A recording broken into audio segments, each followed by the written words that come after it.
Olá, galerinha do sexto ano, tudo bem com vocês? Hoje estamos iniciando a nossa terceira aula e o nosso encontro de hoje ele vai ser dividido basicamente em duas partes, ok? Iremos finalizar o capítulo 1 com as atividades que ficaram para casa, né, no nosso último encontro. Vamos falar também da folhinha que é referente a este conteúdo e já iremos iniciar no segundo momento o nosso segundo capítulo, ok? Bem, então vou projetar aqui o nosso livro para correção dos exercícios, das atividades do capítulo.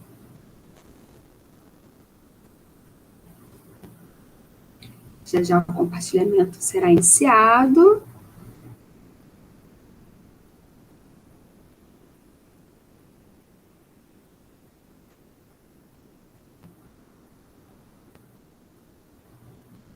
Prontinho. Na verdade, pessoal, eu vou começar com a correção da folhinha. Ok? Só um minutinho. Vamos lá.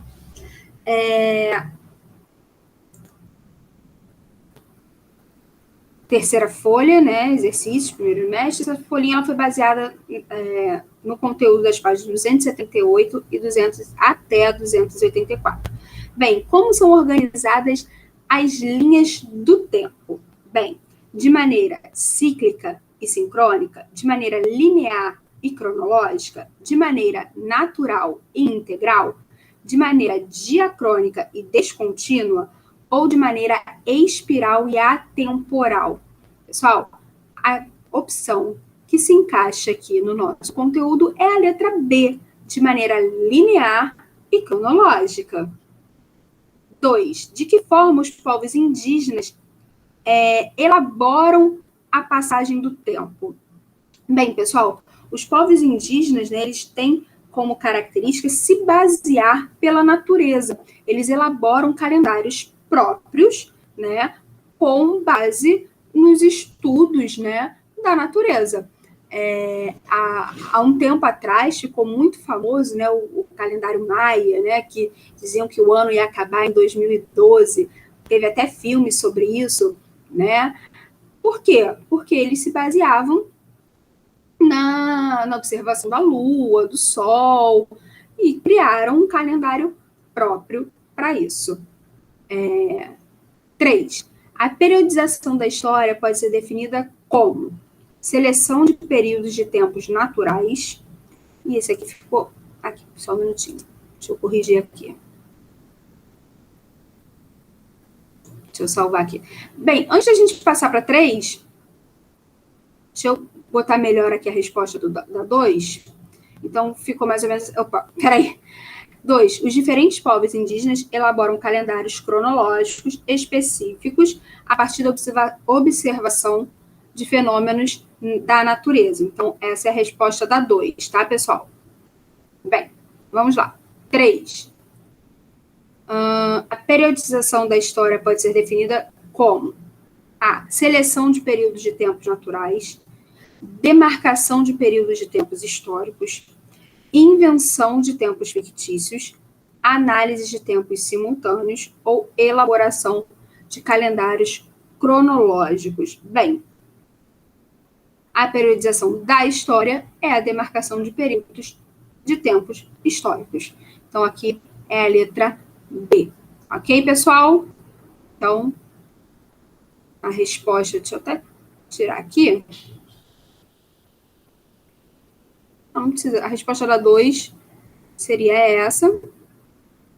Os diferentes povos indígenas elaboraram calendários cronológicos específicos a partir da observação dos fenômenos da natureza, e tanto a número 1 quanto a número 3, a resposta correta é a letra B. Bem, galerinha, então agora nós iremos passar para o nosso livro, né, para os exercícios do livro. E aqui, na página 280, nós temos uma atividade já. Deixa eu marcar aqui a canetinha para a gente poder visualizar melhor. Bem, uma das frases abaixo apresenta uma informação incorreta. Marque um X na frase e reescreva corretamente. Então, da letra A à letra D tem uma opção que está errada. E aí nós precisamos marcar essa que está errada e corrigir. Vamos lá. Letra A. O tempo da natureza é aquele que percebemos por meio de fenômenos naturais. Correto. B. A passagem do tempo da natureza depende das ações humanas. Acho que encontramos a nossa errada, hein, pessoal? Mas vamos continuar lendo. Quando utilizamos um relógio para contar o tempo, estamos medindo o tempo cronológico. Correto. Letra D. O tempo histórico é aquele que utilizamos para analisar as transformações nas sociedades. Galera, achamos a nossa errada. A nossa errada realmente é a letra B. E aí, agora, o segundo passo é a correção, que ficaria mais ou menos assim, pessoal. A passagem do tempo, né, da natureza não depende das ações humanas. Então, aqui, a passagem do tempo da natureza, aqui teria que ter um não. Vou botar aqui um N. A passagem do tempo da natureza não depende de ações humanas. Ok? Vamos para o número 2. A número 2, pessoal, está pedindo... Deixa eu diminuir aqui, que aí cabe a número 2 toda num lugar só. Escreva a seguir exemplos de situações que lhe permitam perceber a passagem do tempo. Bem, passagem do tempo da natureza. Por exemplo, a gente pode estabelecer o dia e a noite. Independe da gente. O sol vai nascer e o sol vai se pôr. Então, ali você tem um período de um dia, né? Você consegue demarcar o tempo a partir desse fenômeno da natureza, que é o nascer e o pôr do sol. Tempo cronológico. O tempo cronológico é o tempo do relógio, pessoal. Então, um exemplo de situação, eu posso marcar a nossa aula para as 4 da tarde. Posso marcar um cinema às 5. Então, esse é um exemplo de tempo cronológico, ok? Tempo histórico. Tempo histórico, por exemplo, é quando a gente divide a história em períodos, né? Idade antiga, idade média, idade moderna, idade contemporânea, ou seja, você está marcando períodos da história a partir de tempos, né? De períodos. Bem, agora, na página seguinte, na página 281, deixa eu ampliar aqui.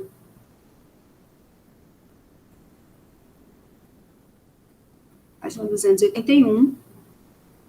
Tem um número 3 que pede assim: muitos povos indígenas observam a passagem do tempo por meio de fenômenos naturais, né? Falamos disso lá na nossa folhinha.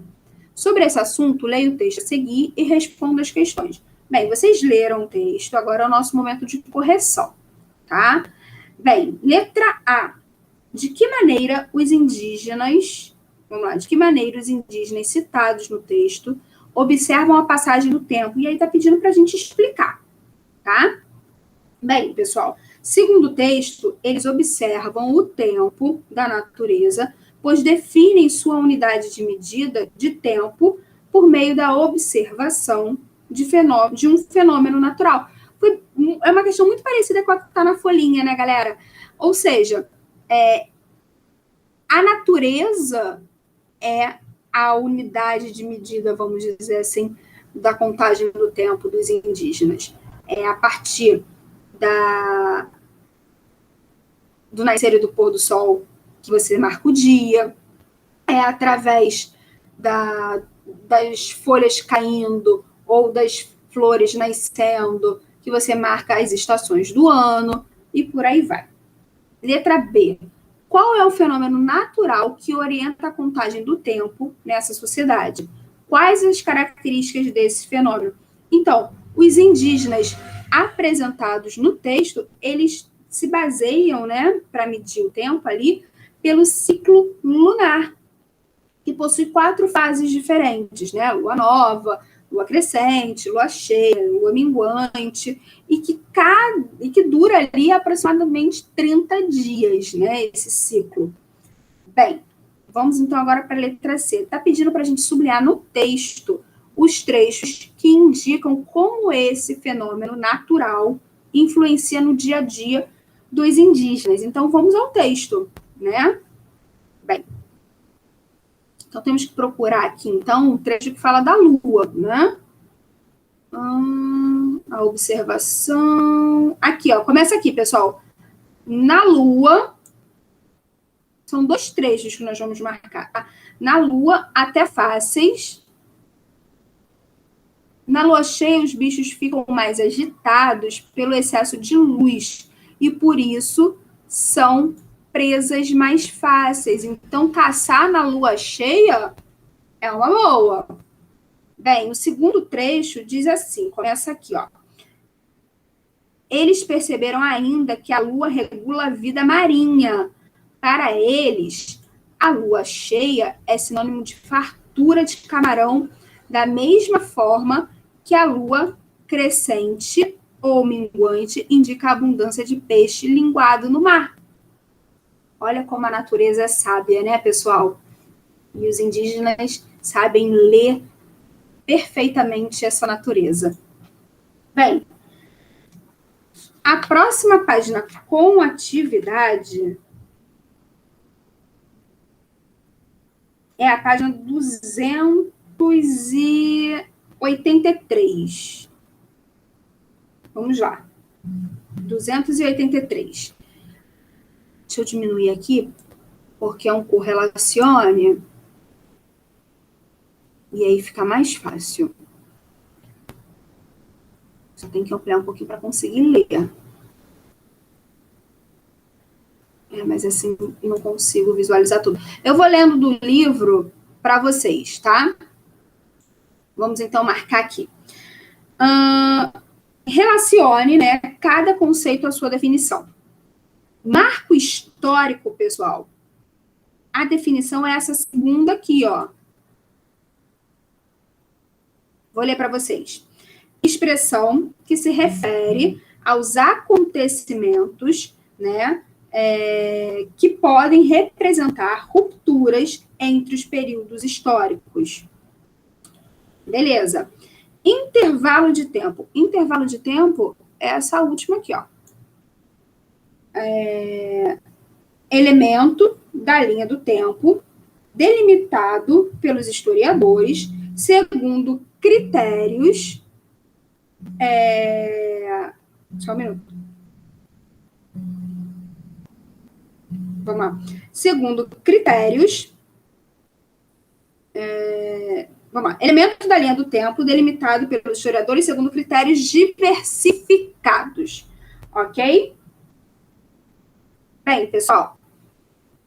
Linha do tempo agora. Linha do tempo é o primeiro. Ui, para cá. Linha do tempo é o primeiro.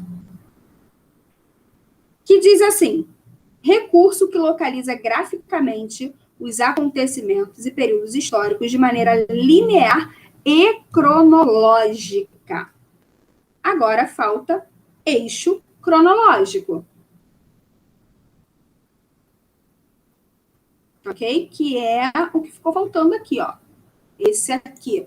Esse aqui ficou estranho, né? Vou botar assim que fica melhor. Bem. Eixo cronológico seria linha que representa o sentido da passagem do tempo. Ok? Bem, pessoal, sendo assim, deixa eu voltar aqui para o Meet, para a apresentação.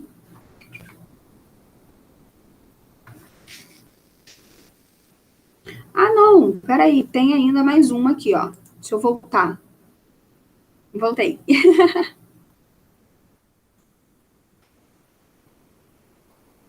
Já temos atividades na página 284. Deixa eu voltar aqui com o livro. Já vai iniciar, reiniciar, né, a apresentação.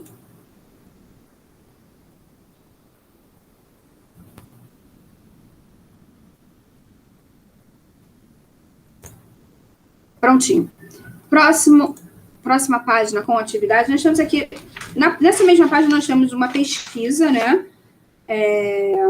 Que aí cada um realizou a sua. Na página seguinte, na página 284, deixa eu ampliar aqui para ficar melhor. Na página 284, nós temos aqui uma atividade. Qual o tema dessa linha do tempo, né? Essa linha do tempo nós vimos na semana passada. Essa linha do tempo, ela tem como tema, deixa eu marcar aqui a canetinha, a abolição da escravidão. Ok? E aí a número 2, deixa eu ampliar aqui para ficar melhor a visualização. Número 2 está perguntando assim: quais fatos marcaram o início e o fim do período representado nessa linha? Bem, o que marca o início é a abolição da escravidão lá no Haiti, que vai acontecer em 1794, e a que marca o final é a abolição no Brasil, que acontece no ano de 1888. 3. Qual foi o país a abolir a escravidão logo depois do Haiti? E qual deles aboliu a escravidão 2 anos antes do Brasil? Então, o país que aboliu a escravidão logo depois do Haiti foi a Colômbia, tá? Isso vai acontecer ali no ano de 1821. Já o país que aboliu a escravidão 2 anos antes da do Brasil, né, que acontece em 1888, a do Brasil, essa acontece em 1886, foi Cuba, ok? 4. Os períodos colonial, imperial e republicano podem ser usados para representar os fatos dessa linha do tempo? Ele está pedindo para a gente justificar a resposta. Não, não pode. Pelo simples fato dessa ser uma linha específica sobre abolicionismo, né, sobre a abolição, e o Brasil ter abolido a escravidão durante o Império, não durante a República. Então, você não pode colocar o período republicano nesse grupo, ok? Bem, pessoal, agora sim, deixa eu voltar aqui para a nossa apresentação, parar a nossa apresentação, voltar para o nosso Meet. Voltei. Galerinha, encerramos assim esse primeiro capítulo, essa primeira parte do nosso vídeo, e nós iremos agora entrar no assunto do capítulo 2, que, né, se trata de registros da história. Eu vou apenas introduzir esse capítulo e nós iremos finalizar com as atividades na semana que vem. Ok? Combinado? Então, vamos lá. Então, a finalização e a conclusão, né, com as atividades desse capítulo 2 serão assuntos do vídeo 4, tá? Mas hoje nós já iremos passar aqui por alguns conceitos importantes. Então, deixa eu voltar aqui a apresentação.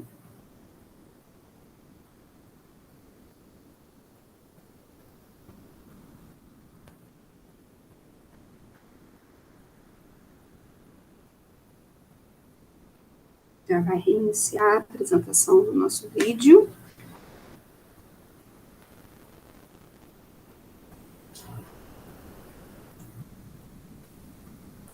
Bem, galerinha,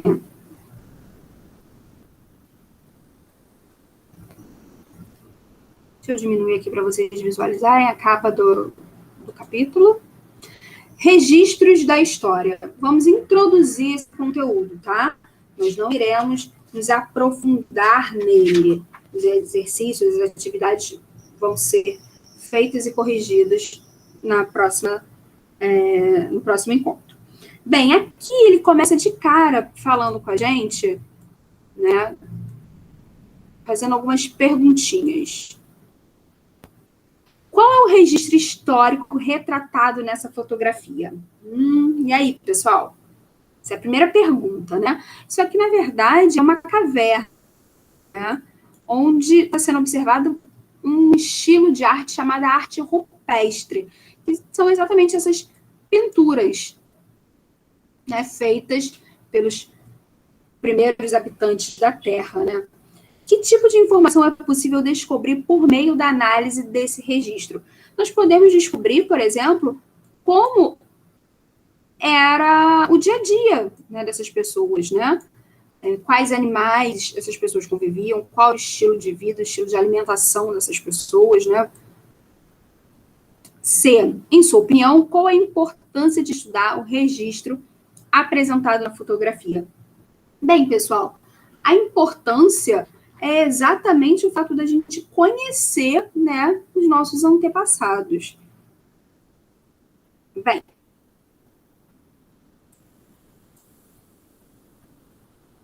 no nosso encontro de hoje, eu gostaria de frisar para vocês o estudo do passado, né? O historiador, ele funciona como uma espécie de detetive, né? A profissão de historiador é um pouco parecida com a profissão de detetive, e, como todo bom detetive, o historiador procura pistas, só que pistas da história. E essas pistas são chamadas de fontes históricas, né? As fontes históricas são vestígios deixados pelos seres humanos, né? E nós, historiadores, pesquisamos sobre eles.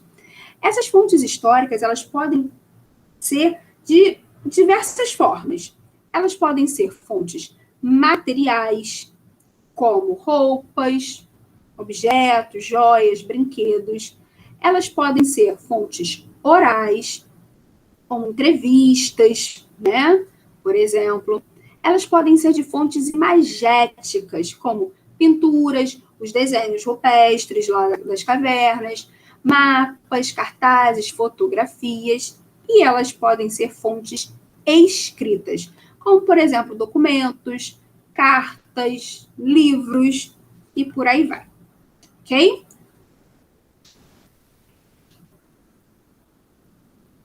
Na página seguinte, nós temos aqui uma entrevista que é bem interessante de ser feita, tá, pessoal? Seria o nosso para casa da semana. Ela é pessoal, né? Então, é bastante interessante. Bem, deixa eu ampliar aqui novamente. O trabalho dos historiadores, né? Como eu falei, os historiadores são profissionais que analisam as fontes históricas, né? Nós comparamos ali aos detetives, comparando e interpretando os vestígios deixados pelos seres humanos. Ao analisar uma fonte histórica, o historiador deve fazer, obviamente, questionamentos para investigar os tipos de informações que ela pode fornecer sobre o modo de vida das sociedades. Por exemplo, se eu encontro um osso, né? O arqueólogo encontra um osso e ele leva esse osso para um historiador. Primeiro, quais são as perguntas a serem feitas? É humano? É de animal? Pertence a qual período da história? Né? Então, a fonte, ela vai te dando pistas para você montar um grande quebra-cabeça. E para esse quebra-cabeça ser montado, precisa ser feitos alguns questionamentos à própria fonte. Observe a seguir uma análise de um relevo romano produzido no século I. A cena representa um combate de gladiadores. Olha que interessante, pessoal. Nós temos aqui um combate de gladiadores, né?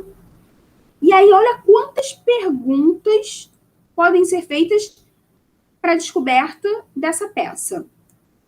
Vamos lá. Vou ler aqui algumas para vocês, porque vocês têm isso no livro. Assistir aquelas batalhas era considerado uma atividade de lazer para as pessoas. Como é que o historiador chegou a essa conclusão? Que aqui, ó, tem pessoas isso aqui não são janelas, né? São balcões assistindo luta. Então, era algo de lazer. Naquela época eram feitas construções próprias para os espetáculos de gladiadores, as arenas, os anfiteatros. Como é que se sabe disso? Parece um palco, tá vendo? Olha a estrutura. Os governantes ocupavam um lugar de destaque nos espetáculos, como modo de demonstrar seu poder à população. Olha aqui, ó, destaque. Então, tudo isso, né, sobre a sociedade romana pode ser observado através de uma peça encontrada e levada até um historiador. Bem, próxima página vai falar para a gente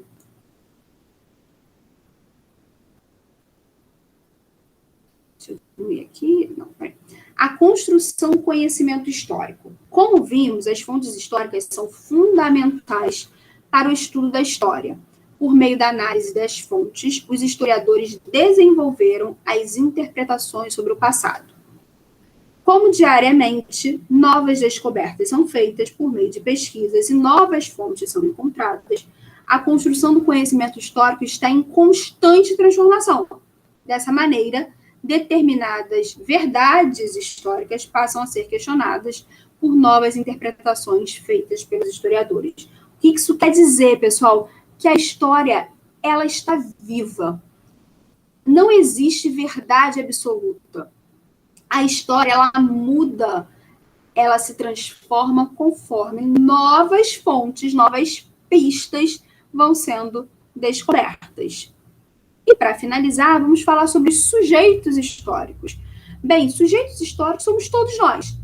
Todos nós que participamos desse mundo e fazemos história, podemos ser considerados sujeitos históricos. Ou seja, vovô, vovó, papai, mamãe, titio, titia. Vocês são sujeitos históricos. Vocês estão fazendo história no mundo.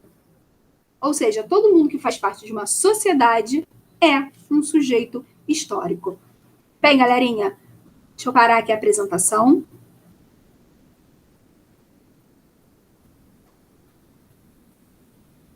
No nosso próximo encontro, nós iremos voltar a esse capítulo, iremos aprofundar mais esses conceitos e iremos fazer os exercícios. Então, já podem ir olhando, já podem ir fazendo as atividades, porque será o nosso momento de correção da folhinha 4 e das atividades desse capítulo 2. Ok? Bem, galerinha, tchau, tchau, sexto ano. Até o nosso próximo encontro.